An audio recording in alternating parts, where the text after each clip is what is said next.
अभी इस वक्त हम लोग मौजूद हैं सुचितपुर में और अभी आप जिनको देख पा रहे हैं इनका नाम मोहम्मद असलम है। समाज में अच्छे काम करते रहते हैं। अभी ये हमें फ़ोन करके बुलाए हैं और कुछ मामला है, ज़मीनी विवाद है।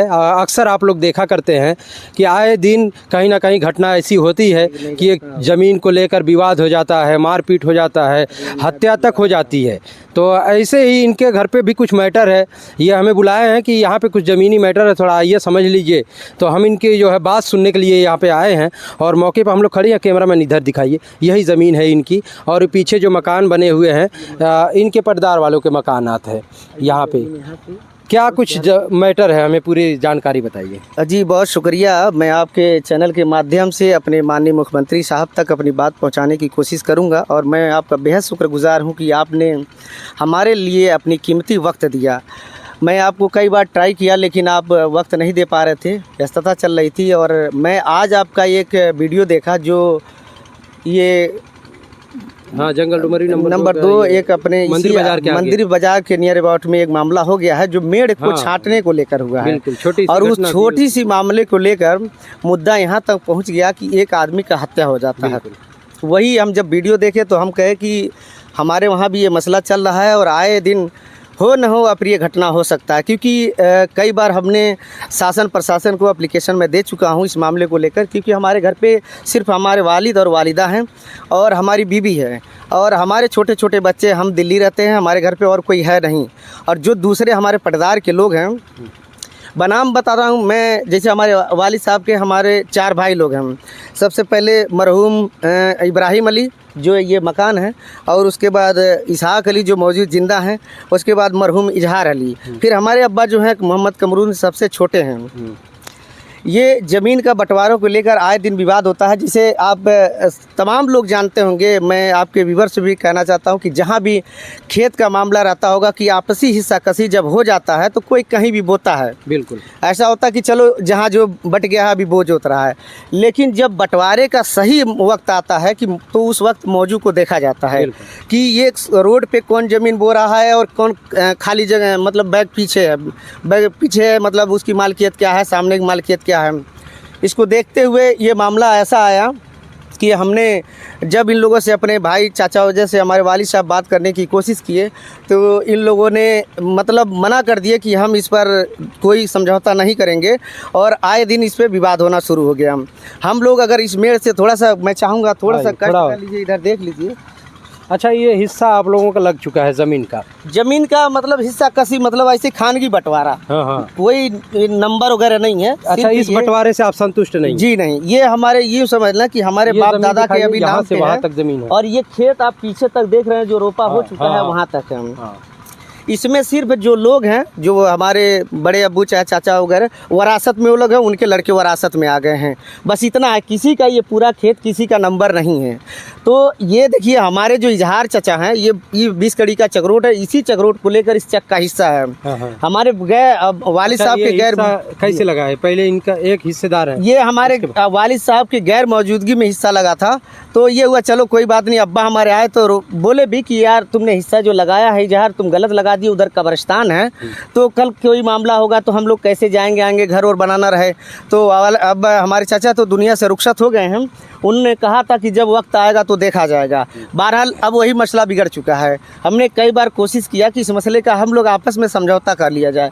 हमने कहा कि जो हमारे चाचा के छोटे लड़के हैं मोहम्मद जामिन अली, और उनके 2 लड़के हैं, मतलब एक जामिन अली एक आबिद अली। आबिद अली भी सऊदीया रहते हैं और जामिन अली, इनका परिवार थोड़ा बड़ा है और हमारा परिवार छोटा है।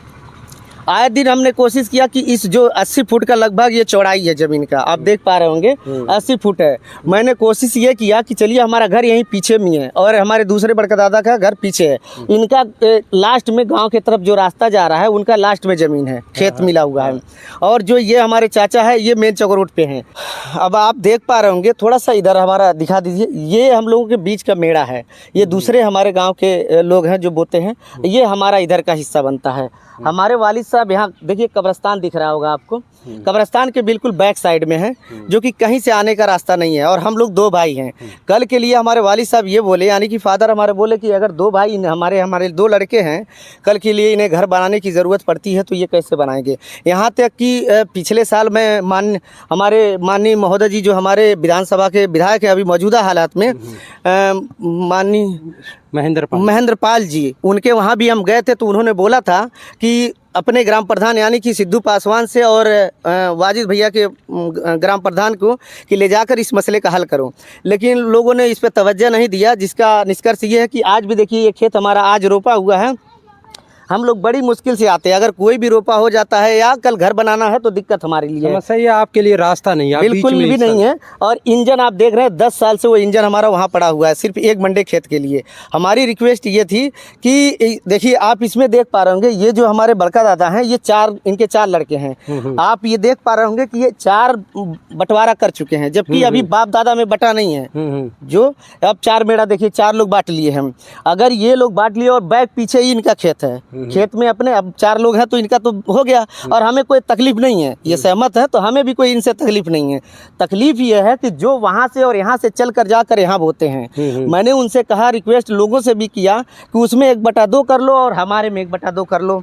और इस तरह से नहीं होता तो न्यायालय में हमारे अब्बा जब नहीं कुछ हुआ तो न्यायालय में गए हमारे अब्बा, कई बार प्रशासन में गए, कोई निष्कर्ष नहीं निकला तो हम हमारे वालिद साहब कोर्ट का दरवाज़ा खटखटाए, उसमें बंटवारे का मुकदमा दायर किए। जब 2017 में हमारे अब्बा मुकदमा दायर किए तो किसी ने इनको पता दिया कि वो मुकदमा दायर क्यों है, तो 2018 में ये जाकर मुकदमा दायर किए, जबकि होना ये चाहिए था कि उसी पे एक ही मुकदमा पे बंटवारे का मामला ख़त्म हो जाता। इनसे जब बातचीत होती तो ये कहते हम रिएक्शन किए हैं। मैंने जब इनसे सवाल किया कि रिएक्शन कब होता है, जब कोई आपत्ति हम किए हो तो तुम रिएक्शन कर सकते हो, ये तो बंटवारा होना चाहिए, चाहे तुम करो चाहे हम करें, बंटवारे का मामला है। लेकिन वो बोलते हैं हम रिएक्शन, मतलब हम देंगे नहीं, इन लोगों का ज़बरदस्ती है।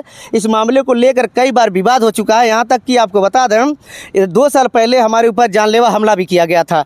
मिर्चा शाम का वक्त था, मिर्चा फेंक दिया गया था रात में और पूरा 4-5 डंडे लेकर लोग खड़े थे।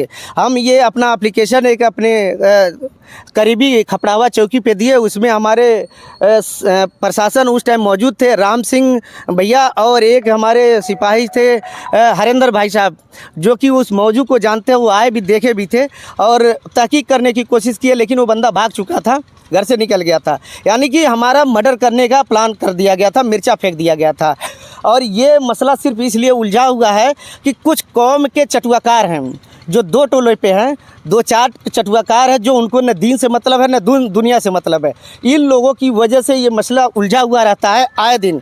नहीं तो आप जैसे अभी एक वीडियो आपका जैसे मैंने देखा कि एक मेड़ को लेकर सिर्फ छटाई करने की वजह से एक आदमी की बेदर्दी से मारा जाता है और उसका हत्या हो जाता है 3 दिन बाद। बताइए, एक मेड़ को लेकर जब हो रहा तो ये ज़मीन है, कल हम खड़ा होते हैं अगर, तो क्या हमारे परिवार में बहुत कम लोग हैं, हम ही अकेले हैं। अब क्या जो ज़्यादा पावर में है तो क्या हमारी यहाँ हत्या नहीं हो सकती? आपकी क्या मतलब, आपकी क्या मांग है, क्या चाहते हैं? हम चाहते ये है प्रशासन से, न्यायालय से हमारा अनुरोध है और माननीय मुख्यमंत्री साहब से हमारी अनुरोध है, आपके चैनल के माध्यम से अगर पहुँच सकता है और ये वीडियो हमारा अगर माननीय मुख्यमंत्री साहब तक पहुँचता है तो हमें न्याय दिलाने का काम करें, क्योंकि हमारे वालिद साहब थक चुके हैं, वो बुजुर्ग हैं और बुजुर्गी की हालत में जिनको घर रहना चाहिए वो बार बार ठंड कड़क हो या धूप तपती हो वो कोर्ट में जाते हैं। अभी तक 7-8 साल हो गया, उसका कोई निष्कर्ष नहीं निकल पाया है। इसमें आए दिन अगर कोई बात होती है, मेड़ से आओ, अगर खेत में पैर पड़ गया तो भी गाली सुनने का काम होता है, अनाप शनाप उलूल जुलूल होता है। मैंने कई बार कोशिश किया कि इस मसले का घर पे बैठकर हल किया जा सकता है, हम इतना सक्षम हैं, लेकिन इस पे कोई तवज्जो नहीं दिया गया। हमको हमारे साथ अन्याय किया जा रहा है, यहाँ पे दिया गया है ये ज़मीन को, हमारा कहीं से आने जाने का रास्ता नहीं है। मेरा माननीय मुख्यमंत्री साहब से अनुरोध है कि अगर आप तक ये वीडियो पहुँच रही है तो न्याय हमारे साथ न्याय किया जाए, क्योंकि यहाँ अत्याचार हो चुका है और कुछ लोग लगे हुए हैं कि हमारे वालिद या हमारे खुद मर्डर कराने की प्लानिंग में है। ये अप्रिय घटना यहाँ कभी भी हो सकता है, क्योंकि आए दिन यहाँ कोई ना कोई विवाद होता रहता है। और अगर हम नहीं रहते हैं या मैं रहता हूँ, ये पावरफुल है, दुबई कतर लोग रहते हैं, हम तो दिल्ली में रहते हैं, हमारा गरीब परिवार है, आए लोग ये पावरफुल है। यहाँ तक एक बात और हम कहना चाहेंगे कि आप इस घर को दिखाइए, कैमरामैन से हम कहेंगे थोड़ा सा सामने घर दिख रहा है, जो वाइट वाश लगा हुआ है, ये खाद कंपोस्ट की जगह है। 6 डिसमिल तकरीबन 2050 ये नंबर है। ये खाद कंपोस्ट की ज़मीन हड़प किया गया है, जो कि सरकारी ज़मीन है। मैंने इस पे एप्लीकेशन दिया हुआ था, लेकिन एप्लीकेशन देने के बाद एक मेरे ध्यान से निकल चुका है। एक लेखपाल महोदय आए हुए थे यहाँ पे, उनसे ये कहा गया कि हम पट्टा कराएं। उन्होंने मांगा कि तुम पट्टा कराओ तो दिखाओ, कुछ नहीं हुआ। लेकिन इसमें से कुछ एक, मैं नाम नहीं लेना चाहूँगा, उनके ज़रिए से उनको डील करके मुझे जहाँ तक लगता है उसको रफा दफा कर दिया गया, मामले को दबा दिया गया। अब मैं ये कहना चाहूँगा कि जब ज़मीन सरकारी कब्जा की जा सकती है तो ये बताइए, ये हमारा नंबर है। सरकारी कब्जा कर ले तो ये तो कब्जा करने में कोई दिक्कत नहीं है, क्योंकि हमारा परिवार नहीं है। अगर हम यहाँ आते हैं तो हमें कई बार कोशिश किया जा चुका है, मैं बार बार कह रहा हूँ कि यहाँ हमारा कुछ भी हो सकता है, अप्रिय घटना हो सकता है। इसलिए मेरा रिक्वेस्ट है शासन प्रशासन से और माननीय मुख्यमंत्री साहब से कि मेरे साथ न्याय करने का काम करें, क्योंकि ऐसा न हो कि किसी के घर से जनाजा उठे, किसी के माँ का साया उठे, किसी बच्चों का साया ख़त्म हो और किसी का सहारा टूट जाए। मैं आपके मीडिया बंधु के चैनल के माध्यम से यही हमारी अपील और गुजारिश है कि हमारे साथ न्याय करने का काम किया जाए। चलिए, एक चीज़ है, मान लीजिए अगर एक बाप के 4 औलाद हैं तो चारों लोगों को बराबर हिस्सा मिलना चाहिए, और हिस्से के साथ साथ ये होता है कि सबको रोड पे मिले। अगर रोड है, चक्रोट है, चाहे कुछ भी है, रोड पे मिले। अगर ऐसा पॉसिबल नहीं है तो फिर साइड से एक और चक्रोट निकाला जाए और सबको रोड पे हिस्सा दिया जाए। ऐसे किसी को बीच में नहीं देना चाहिए। आखिरी बात क्या? जिस तरह से आखिरी बात हम यही कहना चाहेंगे कि ये सब होने से पहले हमारे फादर, जो अभी हमारे मीडिया बंधु कहे हैं कि एक रास्ता निकलना चाहिए, वो हमारे वालिद साहब ये सब बात होने से पहले एक 10 कड़ी का रास्ता निकालने के लिए आगे बोल दिए थे कि हम लोग यहीं रहेंगे, एक 10 कड़ी का रास्ता निकाल दो। लेकिन लोगों ने कहा हम 1 इंच नहीं देंगे। जब इन लोगों ने ज़बरदस्ती और मनबढ़ाई करने का काम किया, तब हमारे वालिद साहब न्यायालय का दरवाज़ा खटखटाए, प्रशासन में गए, तब जाकर मुकदमा चल रहा। लेकिन अभी तक हमारे मसले का कोई हल नहीं हुआ।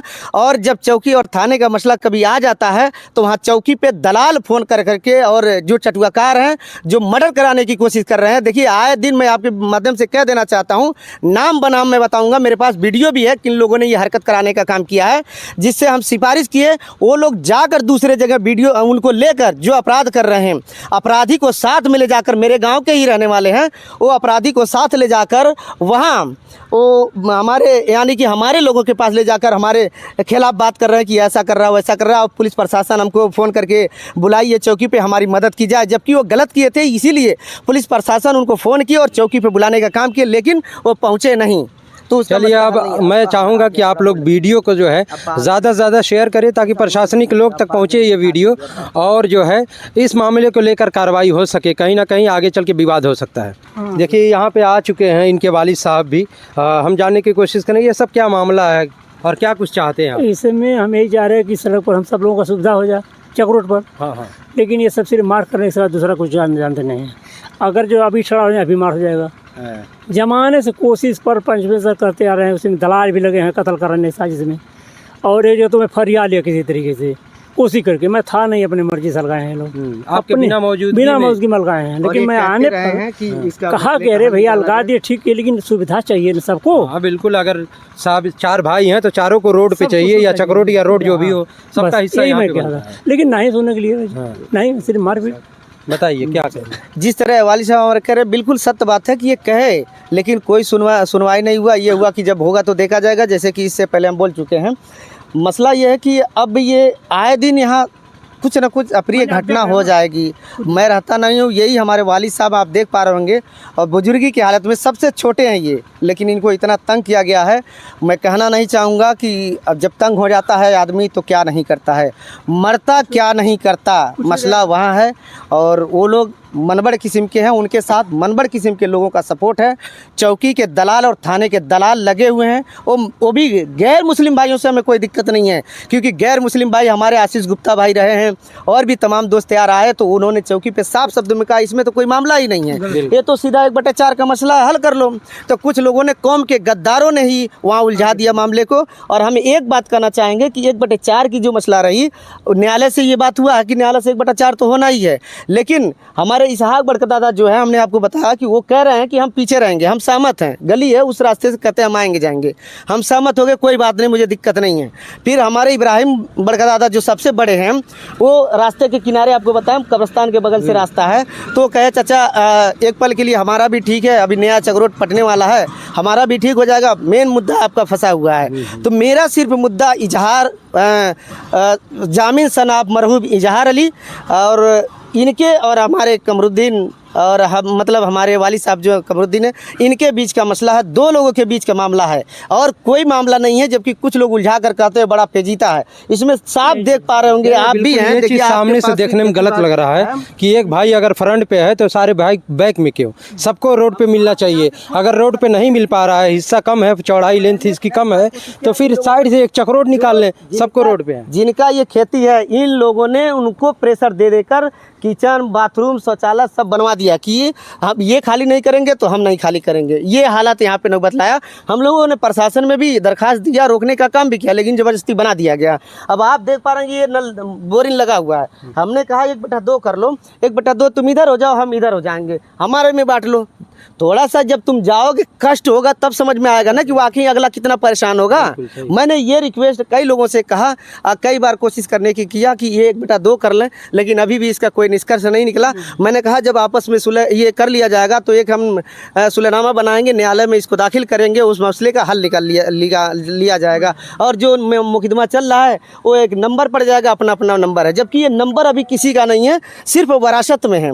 जैसे हमारे वालिद साहब हैं तो वरासत में है, अभी किसी का नंबर नहीं है, ये खाता नहीं फुटा है, खाता नहीं फूटा है। तो इसलिए हमारी बार हमारा माननीय मुख्यमंत्री साहब से विनम्र निवेदन है और गुजारिश है, अगर हमारे मुस्लिम भाई भी अगर देखते हैं आपको और कोई सज्जन अगर निकल कर आते हैं जो दीन और हक पर चलने वाले हैं, तो हमें, मेरा नाम मोहम्मद असलम है, मेरा नंबर है 8810443447, 8810443447। मुझसे एक बार ज़रूर रब्ता करें और मेरे मसले का हल निकालने की कोशिश करें। क्योंकि देखिए, किसी के घर से जनाजा निकल जाना, कंधे दे देना, वो नेकी का काम नहीं होता है कि कंधे को जनाजा पहुंचा दिया जा रहा है कब्रिस्तान तक। उससे पहले ज़रूरत है कि उसके मसले का, उसको अगर बीमार है तो खड़ा कर देना, उससे ज़्यादा सवाब का काम होता है। यही मेरी आप सभी से गुजारिश है और आपका भी बहुत बहुत शुक्रिया कि आपने अपनी बहुत सारी कीमती वक्त हमारे लिए दिया। तो इसी के साथ बाकी आप लोग क्या कुछ सोचते हैं, हमें कमेंट बॉक्स में अपनी राय ज़रूर दीजिएगा।